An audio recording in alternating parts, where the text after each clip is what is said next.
అందరికీ నమస్కారం. ఈరోజు మనం బ్లౌజ్ అంటే లైనింగ్ బ్లౌజ్ కటింగ్ అండి. ఇది మనకి వచ్చేసి 38 ఇంచెస్ అండి. 38 సైజ్ మాట.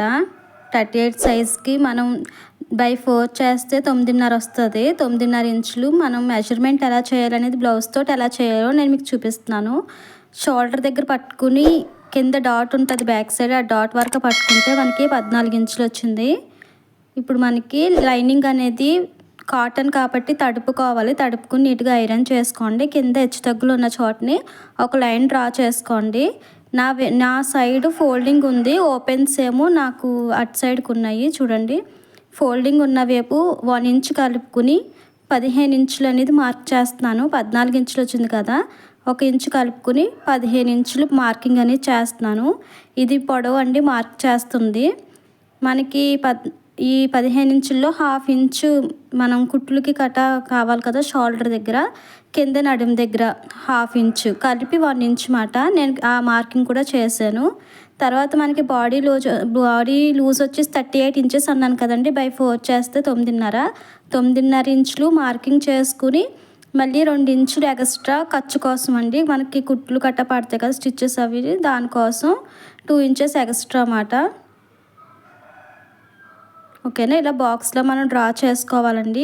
ఇటు సైడ్ మనకి ఫోల్డింగ్ ఉన్నది కదా, పై వైపుకి ఫోల్డింగ్ ఉన్న చోటని కింద నుంచి కాదు పై వైపుకి ఈ షోల్డర్ చూడండి, షోల్డర్ మనకి 1/2 ఇంచ్కి మార్క్ చేసిన దగ్గర ఈ షోల్డర్ అనేది పెట్టుకుని, అంటే మనకి బ్యాక్ ఫ్రంట్ ఉక్సులు పార్ట్ ఉంటుంది కదా, ఆ ఉక్సులు పార్ట్ మనం తీసుకుంటే నెక్ ఎంత పెట్టాలి అంటే మెజర్మెంట్ లేకుండా బ్లౌజ్ తోటే ఎలా పెట్టుకోవాలనేది మీకు చూపిస్తున్నానండి. ఇటు సైడ్కి మనకి ఎంత వస్తే అంత నెక్, అటు సైడ్ షోల్డర్ మాట అలా మార్క్ చేసుకోవాలి. ఫ్రంట్ నెక్ కూడా ఇక్కడే మార్కింగ్ చేస్తున్నాను. ఒకసారి వీడియో అనేది స్కిప్ చేయకుండా చూస్తే మీకు అర్థమవుతుంది ఎందుకు మార్క్ చేశాను అనేది. ఆర్మ్ రౌండ్ కూడా సేమ్ అంతే అండి, ఎంత వచ్చిందో అంతే మార్కింగ్ చేసుకున్నాను. నెక్స్ట్ మనకి బ్యాక్ నెక్ కింద నుండి చూడండి, కింద 1/2 ఇంచ్ వదిలేసి దాని మీద ప్రతి నెక్ కట్ట మనకి 1/4 ఇంచ్ పైకే మార్కింగ్ అనేది చేసుకోవాలి. ఇప్పుడు మనకి ఇందాక మనం మెజర్ చేసాం కదా, అది ఎంత వచ్చిందో అక్కడికే మార్క్ చేసుకుని ఒక ఎల్ షేప్లో గీసుకొని ఆర్మ్ రౌండ్ అనేది తీసుకోవాలండి. నేను ఆర్మ్ రౌండ్ కోసం ఈ కింద నుంచి 3 ఇంచులు అటు 3 ఇంచులు మాట మార్కింగ్ చేసుకుని రౌండ్ అనేది తీసుకున్నాను. ఇప్పుడు మనకి నెక్ వచ్చేసి 2.5 ఇంచులు వచ్చింది, అంటే 2 ఇంచులు వచ్చింది. కింద దగ్గరకు వచ్చినప్పటికీ 3 ఇంచులు అండి. 1/2 ఇంచ్ కలుపుకోవాలి. ఇప్పుడు మనకి రౌండ్ షేప్ అనేది తీసేసుకోండి. నెక్ ఎలా అయితే మనం తీస్తామో అలా రౌండ్ షేప్ అనేది తీసుకోవాలి. సారీ అండి, నెక్ వచ్చేసి 2 ఇంచులు. మనకి నెక్ కింద రౌండ్ తిప్పి దగ్గర 2.5 ఇంచులకి మార్కింగ్ చేసుకోవాలండి. అంటే 2 అంటే 1/2 ఇంచ్ కలుపుకోవాలి. అంటే రౌండ్ అనేది బాగా రావడం కోసం ఎలా అయితే మార్క్ చేస్తామో అదే విధంగా కట్ చేసుకోండి. నేను వీడియో అనేది కొంచెం ఫాస్ట్గా పెట్టానండి, ఎందుకంటే మీరు స్కిప్ చేయకుండా వీడియో మొత్తం చూడడానికి కూడా అవుతుంది అనేసి కొంచెం ఫాస్ట్గా పెట్టాను అన్నమాట, స్పీడ్ పెట్టాను. ఓకేనా, ఇప్పుడు మనకి క్లాత్ అనేది 2 ఫోల్డ్ అంటే ఒక ఫోల్డింగ్ మీద ఉంది కదా, ఇంకొక ఫోల్డింగ్ కూడా వేసుకుని క్లాత్ హెచ్చుతగ్గులు ఉంటాయి కదా, అది మార్కింగ్ చేసుకుని స్కేల్ ఎంత ఉంది 1 ఇంచ్ అండి. ఆ 1 ఇంచ్ నేను మార్కింగ్ చూడండి ఆ విధంగా చేసుకున్నాను. ఇది ఇప్పుడు హ్యాండ్స్ మార్కింగ్ చేస్తున్నాను అనమాట. హ్యాండ్స్ కూడా సేమ్ అంతేనండి. మనకి చెయ్యి అయితే ఎలా వేస్తున్నాను చూడండి, సేమ్ ఇలాగే మనం క్లాత్ మీద పరుచుకుని ఫోల్డింగ్ వైపుకి వచ్చేలా పరుచుకోవాలండి. పెట్టుకుని ఆర్మ్ రౌండ్ డౌన్ అనేది అటు సైడ్కి పెట్టుకుని ఇక్కడ చూడండి 1 ఇంచ్ స్ట్రైట్ ఉండేలా చూసుకోవాలి. సేమ్ అదే డౌన్కి మనం మార్క్ చేసేసుకోవడమేనండి. నాకు ఇక్కడ చెయ్యి దగ్గర ముక్కలు అటాచ్ చేయాలన్నమాట. అటాచ్ చేయడం అంటే నేను అటాచ్ చేయడం అనేది మీకు వీడియోలో చూపిస్తాను. ఈ వీడియోలోనే కటింగ్ స్టిచ్చింగ్ కూడా 2 ఉంటాయండి. ఓకేనా, మనకి అక్కడ టక్స్ ఇచ్చుకోవాలి. చూడండి, ఆ క్లాత్ ఎంత అయితే ఉందో అంత మనం అటాచ్ చేసుకోవాలన్నమాట నేను. ఓకేనా, ఒకదానికి వచ్చిందో ఇంకొక వైపు లేదన్నమాట. ఇప్పుడు మళ్ళీ క్లాత్ అనేది నార్మల్గా వేసుకుని బ్యాక్ పార్ట్ ఉంది కదా, బ్యాక్ పార్ట్లో 2 ఇంచెస్ మనం తీసుకున్నాం కదా, అదే బ్యాక్ పార్ట్లో 2 ఇంచెస్ అనేది తీసుకుని మార్కింగ్ చేసుకోవాలని మార్క్ చేసుకుని ఫోల్డ్ చేసుకొని ఇటు సైడ్ నేను చూడండి ఫ్రంట్ నెక్ బ్యాక్ నెక్ 2 గీసాను కదా, ఆ ప్రింట్ అనేది దాని మీద పడేలా మనం టర్న్ చేయండి దాని వైపుకి. ఒకసారి ట్యాప్ చేయండి. చేస్తే మనకి ప్రింట్ మాత్రం పడిపోతుంది చూడండి. ఆ ముద్ర అనేది దాని మీద పడుతుంది. దానికోసం నేను ఫ్రంట్ నెక్ బ్యాక్ నెక్ ఒకసారి మార్కింగ్ అనేది చేస్తాను.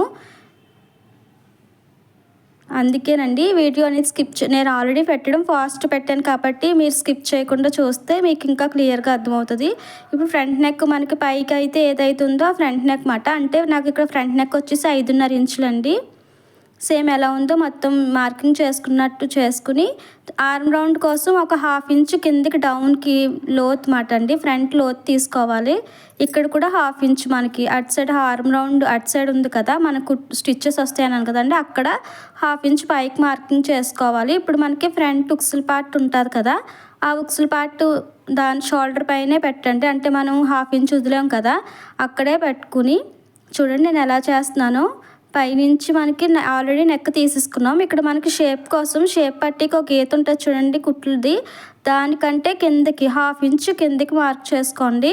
ఇప్పుడు షోల్డర్ మధ్యలో పట్టుకుని ఆ షోల్డర్కి మధ్యలోనే పెట్టి ఇది ఎంత ఉందో చూడండి, మెయిన్ డాట్ మాట, ఎంత పొడవు వస్తే అక్కడికేనండి, సాగదీయద్దు. నేను సాగదీయట్లేదు. ఇప్పుడు ఈ 3 డాట్లని మనం కలపాలి. చూడండి నేను ఎలా డ్రా చేస్తున్నాను అదే విధంగా మీరు డ్రా చేసుకుంటే బ్లౌజ్ ఫ్రంట్ పార్ట్ అనేది అయిపోద్దండి. ఇది నేను క్రాస్గా వేసాను క్లాత్ మీద, అంటే క్రాస్ కటింగ్ అంటారు దీన్ని. ఓకేనా, క్రాస్గా వేసుకుంటే క్రాస్ కటింగ్ మాట అండి. ఇక్కడ మనకి చంక లోతు కూడా కట్ చేసేసుకోండి. ఎలా అయితే నేను కట్ చేస్తానో అదేవిధంగా మీరు కటింగ్ అని చేసుకోండి. నేను బ్యాక్ పార్ట్ రౌండ్ తీసాను కదా, నాకు బ్యాక్ నెక్ వచ్చేసి 8.5 ఇంచెస్ అండి. ఇది నెక్ కూడా నేను మార్కింగ్ చేసిన విధంగా తీసేసుకున్నాను. ఇప్పుడు మనకి షేప్ పట్టి చూడండి నాకు 9 ఇంచెస్ వచ్చింది. ఇక్కడ నేను 3 ఇంచెస్ పెడుతున్నానండి, 2.5 వచ్చింది. కుట్లకి దానికి కలిపి 1/2 ఇంచ్ కలుపుకుని 3 ఇంచెస్ మాట అండి. 2.5 వచ్చింది కదా, ఇటు సైడ్ మళ్ళీ 2.5 అండి. ఇటువైపు 3 పెడితే ఇటు సైడ్ అంటే కుట్ల వైపుకి వెళ్ళి 2.5 పెట్టుకోవాలి. అదేవిధంగా ఎలా మార్కింగ్ చేసామో అదేవిధంగా మనం కట్ చేసేసుకోండి. ఓకేనా, 3 ఇంచెస్ ఉన్న చోటన ఒక టక్ ఇవ్వండి. ఇదేనండి మనకి బ్లౌజ్ కటింగ్ అయితే అయిపోయింది. మనకి శారీ లైనింగ్ కట్ చేసాం. మెయిన్ ఫ్యాబ్రిక్ ఉంటుంది కదా, మనకి శారీలో క్లాత్ అనేది చాలా తక్కువ వస్తుంది. కాబట్టి దీన్ని ఏం చేయాలంటే ఇలా గమ్ పెట్టి కట్ చేయకుండా ముందే మనం ఇలా లైనింగ్ అనేది గమ్ పెట్టేసుకుని దీన్ని అటు పేస్ట్ చేసేస్తే టర్న్ చేస్తే మనకు అటాచ్ అవుతుందండి. ఓకేనా, సబ్స్క్రైబ్ చేసుకోలేని వాళ్ళు చేసుకోండి. సబ్స్క్రైబ్ చేసుకున్న వాళ్ళందరికీ థ్యాంక్ యూ అండి. Thank you so much. నేను ఇక్కడ మిగతా పార్ట్స్ కూడా ఇలాగే గమ్ పెట్టి అటాచ్ చేసేసానండి. అంటించుకుని మొత్తం కట్ చేసుకున్నాను నీట్గా. ఫ్రంట్ పార్ట్ హ్యాండ్స్ కూడా అవి ఎలా స్టిచ్చింగ్ చేయాలో ఇప్పుడు నేను మీకు చూపిస్తున్నాను చూడండి.